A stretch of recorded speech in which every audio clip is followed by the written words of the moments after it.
आप भी चाहते हैं एलएलबी के क्षेत्र में अपना कैरियर बनाना, तो इस वीडियो में आपको पूरी संपूर्ण जानकारी मिलने वाली है।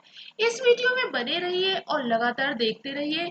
इसकी एलिजिबिलिटी, इसका क्या क्राइटेरिया है, इससे आपको क्या बेनिफिट होने वाले हैं, इन सब के बारे में मैं आपको जानकारी देने वाली हूँ। सबसे पहले तो मैं आपको बता दूं कि भाई एलएलबी करने से इसका कोई एक सीमित दायरा नहीं है, ठीक है। इसमें बहुत सारे स्कोप है। ऐसा नहीं है कि आप एलएलबी करने के बाद सिर्फ एडवोकेट ही बन पाओगे।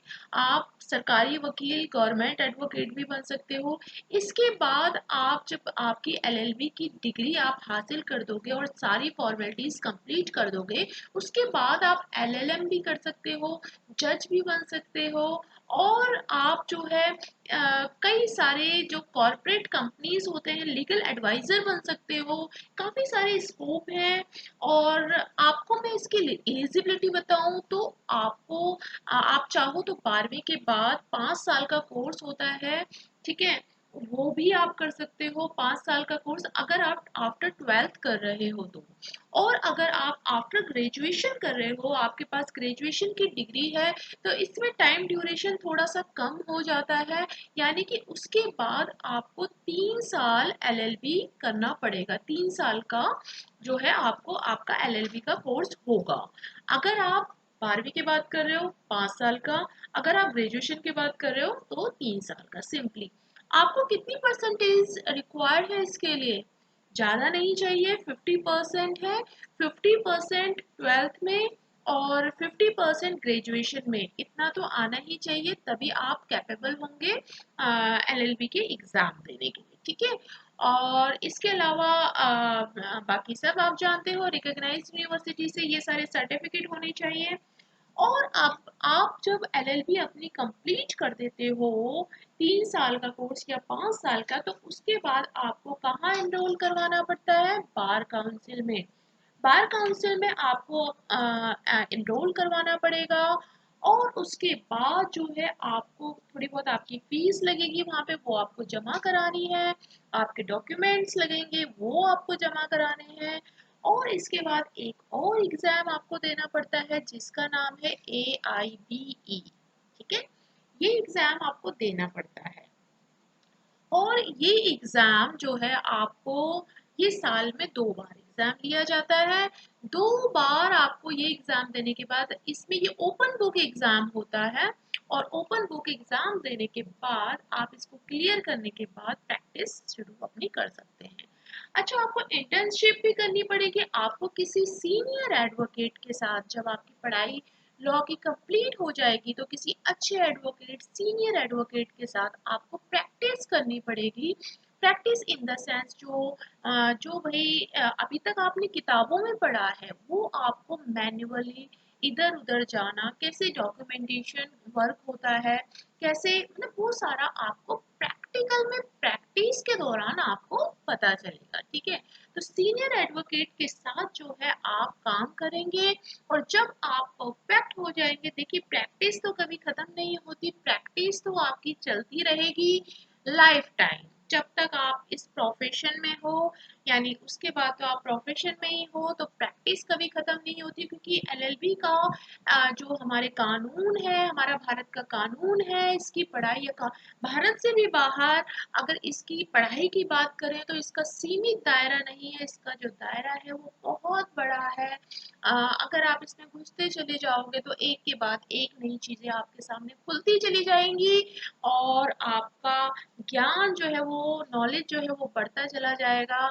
और आपको हर चीज़ का, कानून का पता चलेगा, ठीक है। नई नई चीज़ें आपको इसमें पता चलेंगी।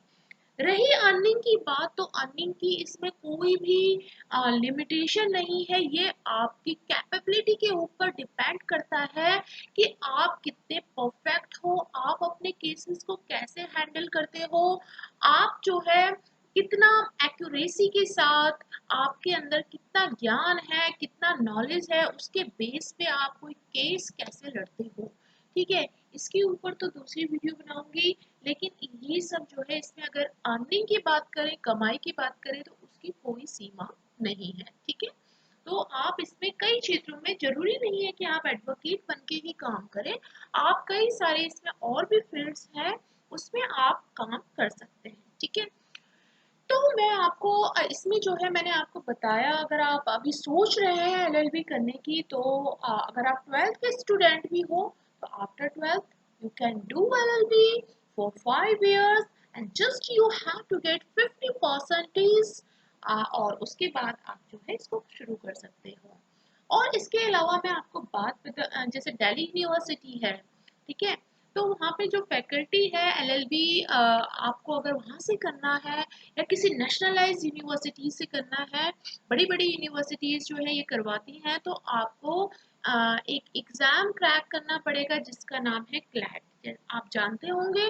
तो क्लैट जो है आपको वो आपको आपका एंट्रेंस टेस्ट लिया जाता है एलएलबी से पहले, वो आपको फुलफिल करना पड़ेगा, उसकी रिक्वायरमेंट, उसका क्राइटेरिया, और उसके बाद जो है अगर आप उसमें पास हो जाते हो, एलिजिबल हो जाते हो, पास हो जाते हो, तो उसके बाद आप जो है अपनी एलएलबी की शिक्षा शुरू कर सकते हो, चाहे 5 साल की चाहे 3 साल की। ठीक है, और यही था इसके अंदर। और आपको इसके बाद प्रैक्टिस करनी है, एग्जाम देना है, थोड़ी बहुत फीस लगती है, फीस वगैरह के बारे में भी चर्चा करेंगे, बाद में करेंगे, दूसरी वीडियो में करेंगे। बस आपको बताना था कि भाई ये इसका एलिजिबिलिटी है, बहुत अच्छा करियर ऑप्शन है। अगर आप चाहो, अगर कोई भी स्टूडेंट 12वीं का अगर इस वीडियो को देख रहा है और अगर वो टोटली कंफ्यूज हो रखा है कि भाई मैं अब आफ्टर 12th क्या करूं, ठीक है, वैसे ज़्यादातर बच्चे ग्रेजुएशन करने पे फोकस देते हैं, ग्रेजुएशन तो एटलीस्ट करते करते हैं, रेगुलर या फिर करस्पॉन्डेंस कर लेते हैं। लेकिन अगर आप एक प्रोफेशनल कोर्स चूज करना चाहते हो तो डायरेक्टली आप 5 साल की एलएलबी कर सकते हो। और अगर आप आफ्टर ग्रेजुएशन आप चाहते हो कि भाई ग्रेजुएशन का सर्टिफिकेट तो हमारे पास एटलीस्ट होना ही चाहिए, तो उसमें भी कुछ नहीं, अगर आप ग्रेजुएशन के हो, अंडर ग्रेजुएट हो, अभी स्टूडेंट हो, और अगर आप सोच रहे हो तो भी आप इसमें कदम बढ़ा सकते हो। आफ्टर ग्रेजुएशन आपकी टाइम ड्यूरेशन एलएलबी का कम हो जाएगा और आपके सिर्फ 3 साल में एलएलबी कवर हो जाएगी, लेकिन वहाँ पे 1 साल बच रहा है अगर आप आफ्टर 12th करते हो। ठीक है, total 5 years, 3 years for graduation and 2 years for LLB, just with in 5 years you will complete your LLB। ठीक है, एलएलबी जो है एक लैटिन भाषा से, इसको बैचलर ऑफ लॉस भी कहा जाता है, ये लैटिन भाषा का शब्द है। और बच्चों, स्टूडेंट्स, बहुत अच्छा कैरियर ऑप्शन है, अगर आप इसमें जाना चाहो तो एज यू विश जा सकते हो। क्लैट का आपको जो है इसमें एग्ज़ाम देना पड़ेगा, उसके बाद आपको स्टडी करने में भी मज़ा आएगा। और बस यही सब कुछ था, इसके लिए बहुत सारे स्कोप हैं इसमें आगे बढ़ने के लिए, आप ट्राई कर सकते हो अगर आपको अच्छा लगे तो। अगर आपने वीडियो लास्ट तक देखा हो तो ऐसे ही एलएलबी के रिगार्डिंग सारी जानकारी पाने के लिए, लेटेस्ट अपडेट एलएलबी के बारे में कुछ भी लेटेस्ट अपडेट आता है तो मैं आप तक पहुंचा दूंगी वीडियो के जरिए information. So thanks for watching this video and hit the like button and subscribe this channel and don't forget press bell icon. Thank you.